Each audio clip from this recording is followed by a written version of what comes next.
Ayun,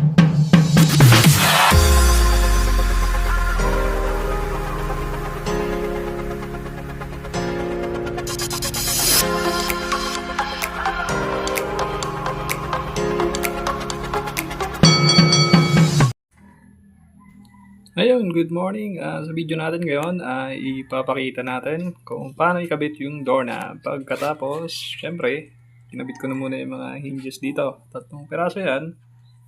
At ayan, kita nyo bakante pa. Yung project natin ngayon ay steel door po siya na may frame na tubular. Syempre, kailangan natin ng Metro at Sharpie. So, galing sa baba, nagsukat ako ng 1 meter kasi yun yung desired height na nagpapagawa. So kung ano, sa mga standard yung halos 1 metro naman yan eh. So ngayon, transfer lang natin yung sukat sa kabilang bahagi o panig ng pinto. Panig talaga. Tagalog. So, pasensya na kayo, hindi tayo pure na Tagalog kasi alam niyo na, probinsya. So medyo nahihirapan tayo dito sa translation. Ayan, kung nakikita nyo, gumamit din tayo ng speed square or skwala. Ayan, ang Tagalog na ng travel, pinapalakbay natin yung guhit. Ayan, para mag-match at siguraduhin na parang, alam mo yun, nasa elevation talaga siya. Kumbaga, gitna or magkakatapat. Sa pag-install ng doorknob na to, ay syempre, angle grinder, barena, kahit anong klaseng barena yan. Basta kayang balaan ng pambakal. Syempre, kailangan din natin ng medyo specialized tools. Also, thread bit na 3/8 at 3/16. Metro, skwala, syempre, yan, Dremel or tag dyan, die grinder. Kung wala kayong die grinder guys, meron tayong kikil dito. Pero din kikil. Kaso medyo matagal eh. So, ako kasi medyo matagal na ako nagkakabit ito kasi kompleto na rin. Siyempre, cars, video, some sort of cooling oil. Yan. Step bit. Kung wala rin kayong hulso, pwedeng step bit. Yan. Pagbubuta, syempre, kailangan natin ng cooling oil. Syempre, yung hardware na doorknob. Ito yung doorknob na to guys ay nauuso siya ngayon na may kasama na siyang deadbolt. Kumbaga, magkasabay na yung deadbolt sa hardware nito. So yung presyo nito guys, naglalaro siya sa 250 something hanggang 300. Depende sa seller na nabibilan. So si customer, ito yung gustong ipalagay. Siyempre, manggagawa lang naman tayo. Hamak na manggagawa. So ayan. Sunod-sunod din sa utos. So, ayan. Kita nyo, brand new siya. At yung orientation pala ng handle na to ay naililipat po siya. Ngayon, sa pagbubutas, syempre, kinukuha ko muna yung pinaka main parts or yung pinaka, what do you call this, heart or mechanism. Kumbaga, yan yung pinaka puso, di ba? Yan. Ang ginagawa ko dyan pala ay yung guhit kanina na 1 meter ay tinatapat natin yung sentro ng mga butas na yan. Ang pinaka-importante po ay flush dito. Baga hindi siya nakausli. Ayan. Kasi ang mangyari ay papasok po yan sa loob ng tubular na 2x3. Ayan. Kumbaga, ang ginagawa ko dyan is yung mismong mechanism na yung template natin para sureball ba na hindi tayo mag-aksaya ng pinto o materyales. Kasi siyempre, pag nagkamali ka dyan, patay na. Diba? Isang malaking abono ang mangyayari. So, ayan. Tapat-tapat lang. Ayan. Halos 2 guhit lang yan. Ayan. At sa pag laline or pagmamarking, yan, yung skwala pa rin tsaka Sharpie ang talagang trusted tool natin dyan. Yan. Kita nyo kung saan ko siya minamarkingan. Yan. Nagmarking na tayo ng 2 bilog dyan para mamaya ay hindi na tayo mahirapan mag-pulso. Yan, medyo matagal yung video na to at yung detalyado talaga. Iniwasan ko po kasing magputol ng or mag-cut ng video kasi syempre, di ba? Yung target audience natin ay yung mga gusto talagang makita ng detalye kung paano ini-install po ito. So ayan, nag-marking ba si Kuya? 1/2 daw, tsaka 3/4 yung ilalagay niyong butas dyan. So, pagkatapos niyan, ano bang kinukuha niya? Ang hirap mag-narrate. Ayan, pinapakita sa inyo yung distance. Kumuha ba ng caliper para sure ball. 4.2 daw, centimeter galing doon sa pinaka gilid talaga ng tubular. Ayan. Tapos, yung pagitan ng space na yan ay, sige nga kuya, sukatin nyo nga. Sige, pakita mo sa amin sa camera. Ayan, yan. 4.7 daw, halos 5 cm. So, ayan. Buti na lang may caliper si kuya. Kaya, ayan. So, kailangan natin ng center punch para hindi siya mag-slide habang binabarenahan natin yan. Ayan. Poke na. Ayun. Ayan pa. Hindi niya masentro. Oh, ayan. Yung gamay, yung daliri na yung mapupuruan. So, ayan. Diskarte yan ng mga veterans natin. Alam yan ng mga veterans na mga metal fabricator. Para, syempre, pag nagbarena tayo ay hindi dumulas-dulas, di ba? Syempre. Ayan. Medyo mahirapan, mapurol yata. Ayan, yung drill bit pala yan, guys, ay 316. So, pagkatapos ko dyan, markingan ay dito naman tayo sa bandang gilid ng tubular kung saan, syempre, lalabas yung mga locks niya. Ayan, yung mga deadbolt lock. So, gigitnaan mo lang siya, guys. So, ang space nito ay 5 cm. Syempre, 2 inches pag kinonvert mo sa imperial. So, yan, 5 cm yan. So, kinuha ko lang yung gitna. Tapos, syempre, kinuha ulit natin yung hardware para siya ang actual na magsukat. Yan. Medyo pasensyahan nyo na yung Sharpie ko at hindi na masyadong malakas yung ink. Ayan. So, yan. Pinaganda natin para makita nyo kung ano ba yung tatabasin dyan. So, pagkatapos nyan ay yan, minargingan natin yung paglalagyan ng rivets. Ayan. So, hindi naman siya mahirap, di ba? So, kung nahirapan kayo, ay syempre, gawa nyo sa marunong. Pero kung determinado kayong matuto, syempre, ayun. Ikaw na lang, sarilihin nyo na lang. Siyempre, center punch ulit. Kung wala naman kayong center punch, ay magpulis na lang kayo ng concrete nail. Pwede din yun, di ba? Pero, siyempre, mas maganda kasi na naka-center punch yan. Kasi, hindi ka magagamali ng bubutasin. Kumbaga, stable yung drill bit nyo. So, ayan. Pinutas natin yan ng 360 na metal drill bit. Kung mapapansin nyo, si Kuya ay nag-armored na. Siyempre, suot na tayo dyan ng gas mask or painter's mask kasi mag-grinder po tayo. Saka ear map. So, pag lagi nyo itong ginagawa at hindi nyo iningatan yung sarili nyo, malamang sa malamang, yun, disgrasya. Ba? Ayan, kinaka-cutting na natin ang cutting disc. Yung ating piyesa. So, sa pagkakat pala nito guys, konting ingat lamang po kasi si grinder ay napaka-useful na power tool at napaka-delikado din. Ayan. So, kung makikita nyo, yung vertical na dalawang gilid muna yung kinakating ni Kuya para maisalpak natin yung mechanism sa loob. Yan. So, pagkatapos pala niyan ay siyempre, magtitira tayo ng tenga. Ayan, minamarking ko yung parang tenga niya.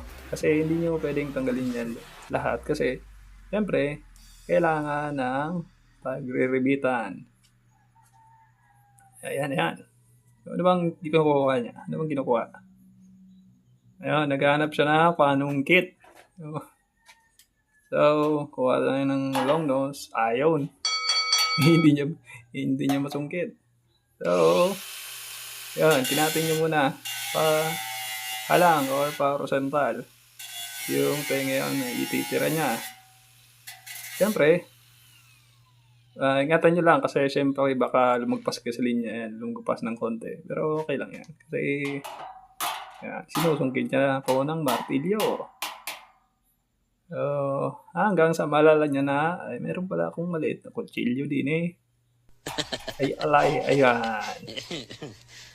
Yan, sinusungkit niya yan para hindi po madamay yung kanto habang ginagrinder niya. Ayan. Para sa mga viewers natin, wala pong cut yung video na to or iniiwasan natin na cut.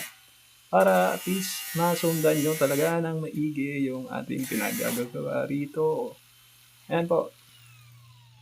Yan, nakikita nyo na naka na. Tapos, yan. Pit-pitin nyo na lang hanggang matanggal. So, kung mapapansin nyo, parang okay na, di ba? Pero may gagawin pa tayo na diskarte dyan para mas maging okay. Kuha kayo ng kikil para hindi kayo masugatan kasi syempre, i-deburn nyo ng kunti yung ating piyesa. Ayan, ayan. Kung naka-line up na siya, di ba? Okay na. Pero hindi pa okay yan kasi naka-usli po bagya, di ba? Kung talagang ang clearances nyo sa hamba ay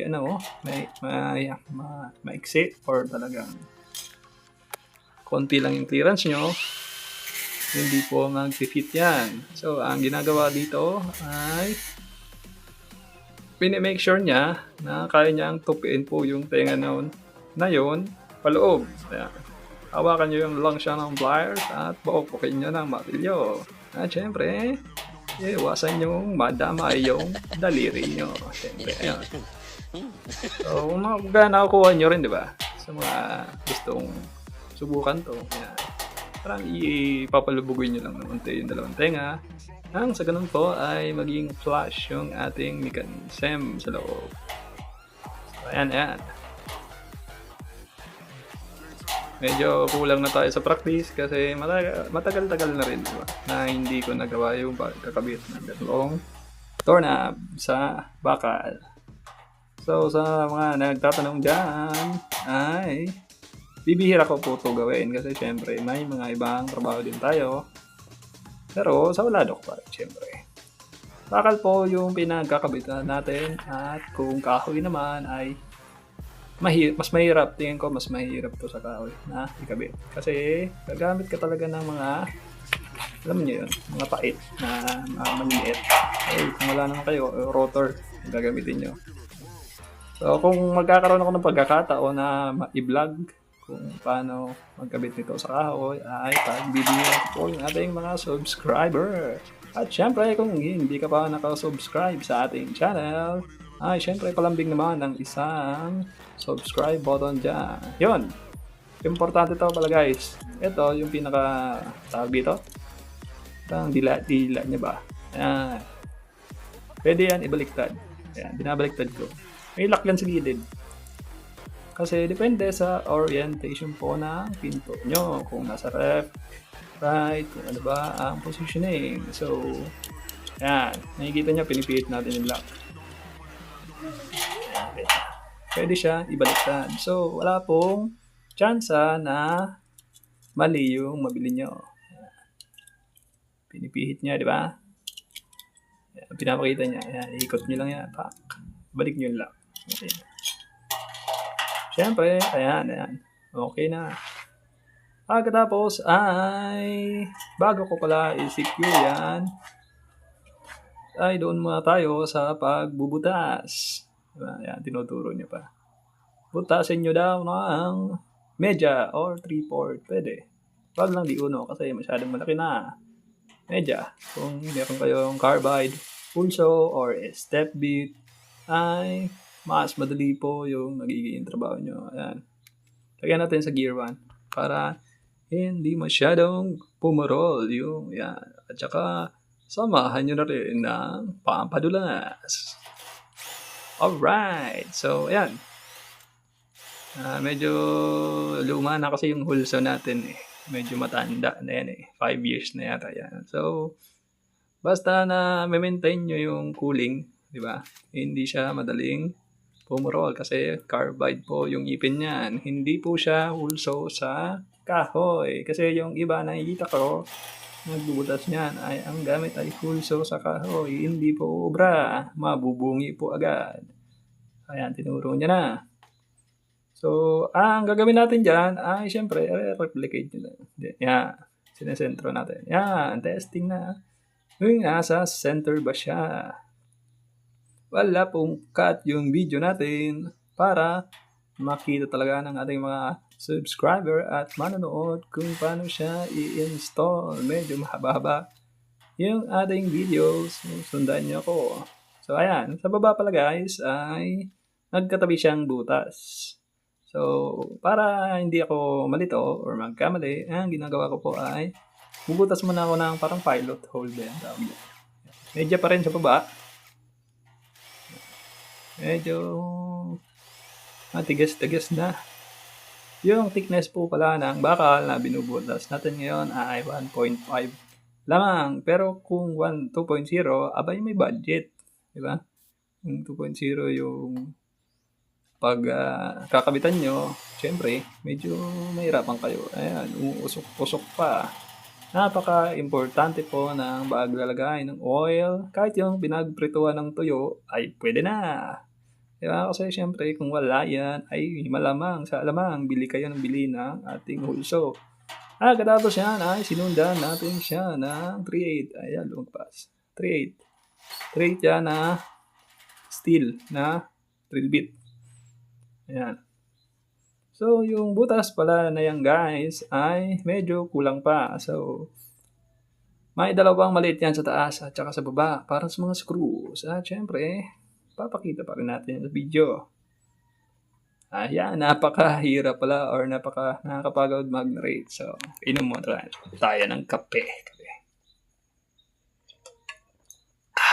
Ay, yun na yun. Nasaan na ba si kuya? Mukhang umihi yata. Wala po kasing cut yung video natin guys. So, ayan. Kung mapapansin nyo, halos parang okay na, di ba? So, dito na gagamitin natin yung ating die grinder para medyo palakihin yung ating butas. Kung wala kayong die grinder, kikil or file, di ba?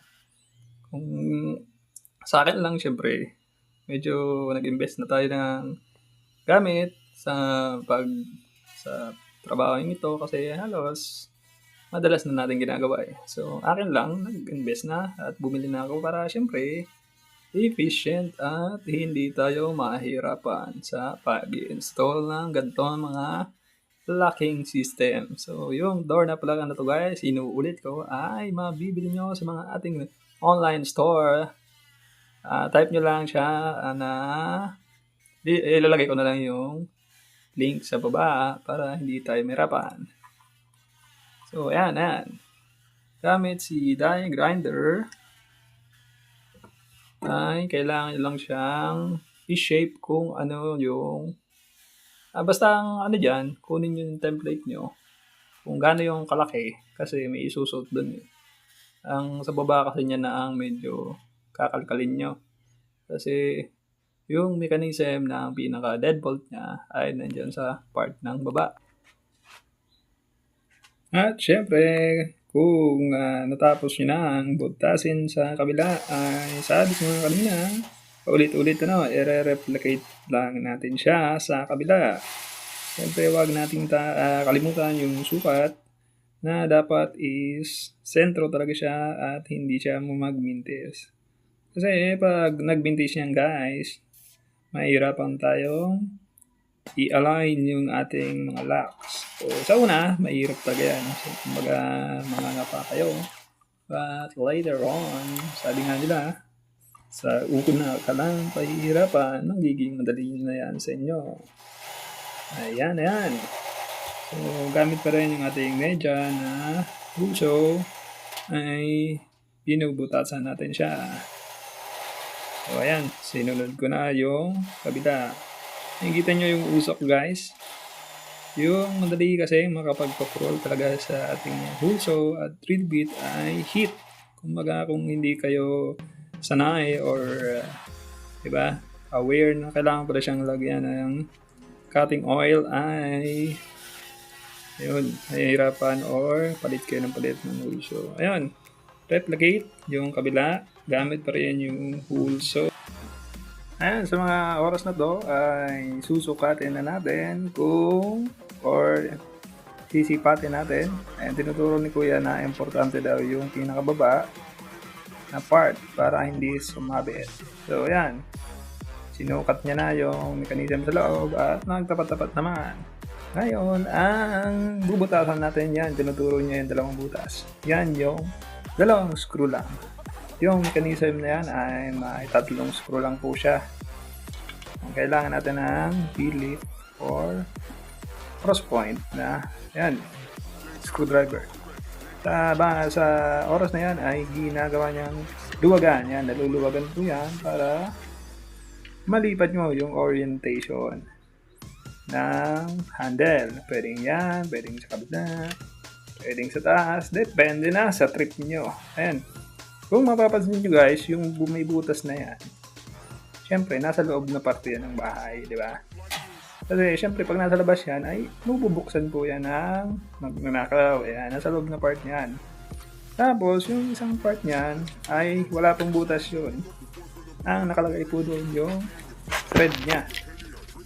So may para siyang ini-install na adapter na pampahaba ng threaded niya.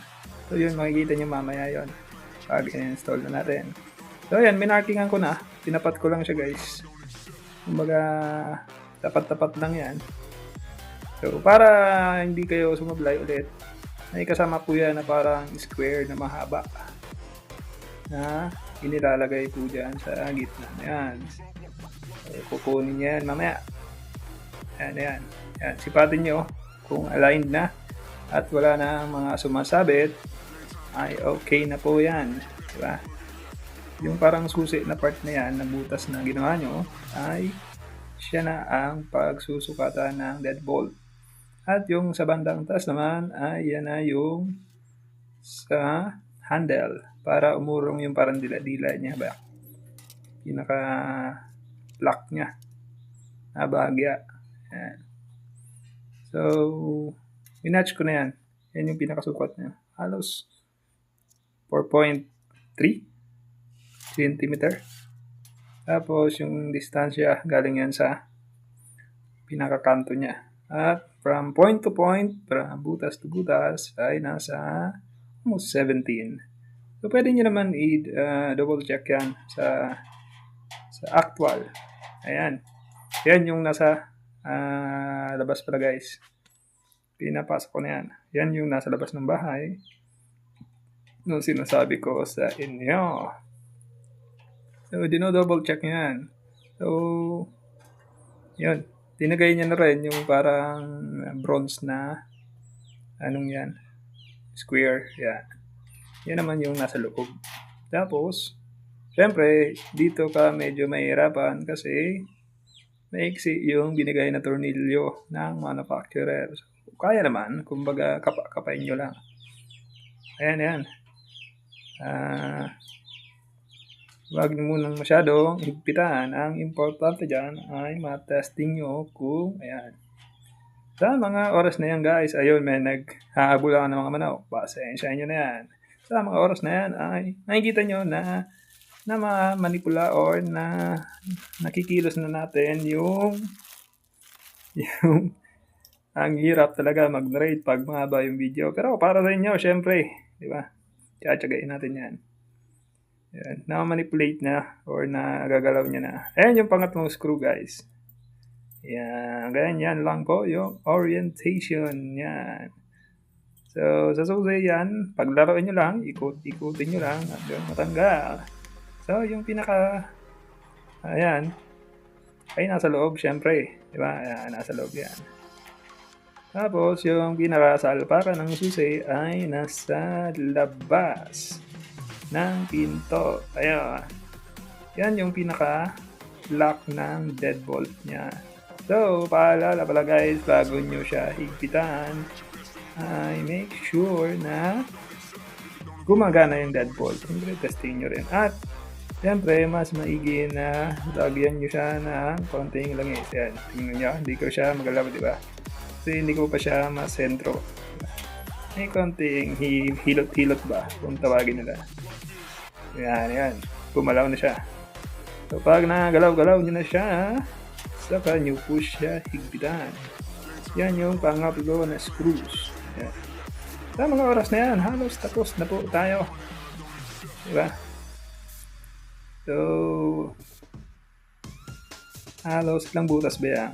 Sa gitna, yan, linagyan ni Kuya ng pampadilas para smooth. Also, yung sa screwan pala guys, kinamit ko doon ng butas ay 1/4 siya. Para medyo may play naman siya. Ayan. Halos patapos na po yung video natin at sa mga sumubaybay at nanood at maraming salamat. Siyempre, parang awa nyo na. Pakihit naman ang subscribe button dyan. Siyempre, maraming salamat. At siyempre, manatiling nakatutok sa ating channel. At diba, sa marami pa. Marami po tayong i-upload ng mga diskarte at kung papaano ang mga DIY projects nyo mapapadali. Yan, testing na po ni Kuya.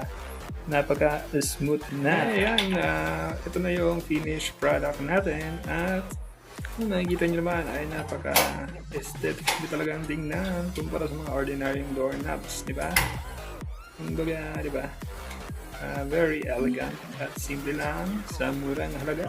So, I hope may natutunan kayo dito sa ating video.